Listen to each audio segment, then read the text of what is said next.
एक गांव था, नाम था पुंगपुर। वहीं रहता था अपना हीरो पुंग पुंग। उसका काम था लोगों के मजे लेना और मेहनत वाले काम से मीलों दूर भागना। एक दिन पुंग पुंग गांव के पुराने पीपल के पेड़ के पास से गुजर रहा था। तभी उसने देखा पेड़ के नीचे एक साधु बाबा गहरे ध्यान में बैठे हैं और उनके सामने एक लाल रंग की टोपी रखी है। देखते ही पुंग पुंग धीरे से साधु के पास गया और पूछा, ओ बाबा, आप साधु हो या सर्कस के जोकर जो इतनी रंगीन टोपी संभाल के रखे हो? सुनते ही साधु ने टेढ़ी आंख से घूर के बोला, ये सत्यवादी टोपी है बेटा।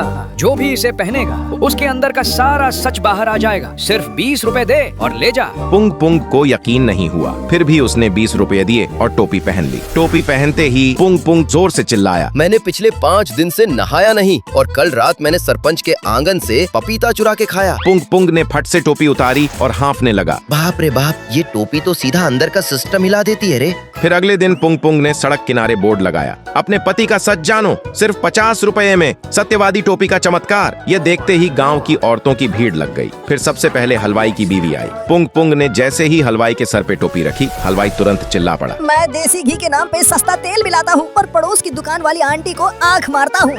यह सुनते ही बीवी ने चप्पल निकालकर सबके सामने उसकी कुटाई कर दी। फिर मास्टर जी का नंबर आया। टोपी पहनते ही मास्टर जी मुंह फाड़ के बोले, मैं बच्चों को क्लास के बाहर मुर्गा बनाता हूँ और चुपके से बैठकर उनका टिफिन खा जाता हूँ।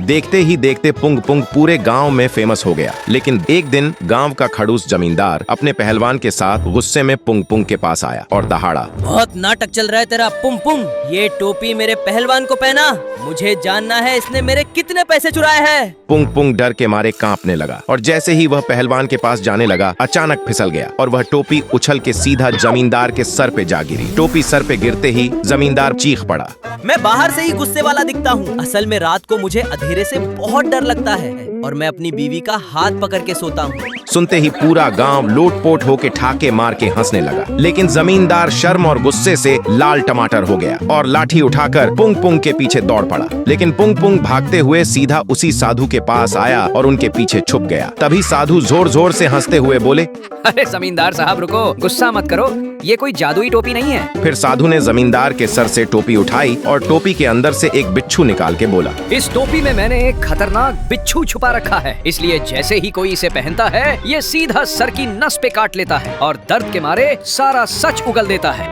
पुंग पुंग सुनते ही चक्कर खा के बेहोश हो गया और जमींदार ने अपने सर पर हाथ रख के देखा, उनके सर पे अंडे के आकार का एक बड़ा सा गुम्मड़ निकल आया था। जमींदार के सर पे गुम्मड़ देख के पुंग पुंग होश में आते ही बस इतना बोला, बाबा ये टोपी नहीं, ये तो फुल टॉर्चर मशीन है रे। तो दोस्तों, अगर आपको भी पुंग पुंग की तरह ऐसी सच उगलवाने वाली टोपी मिल जाए तो क्या करोगे?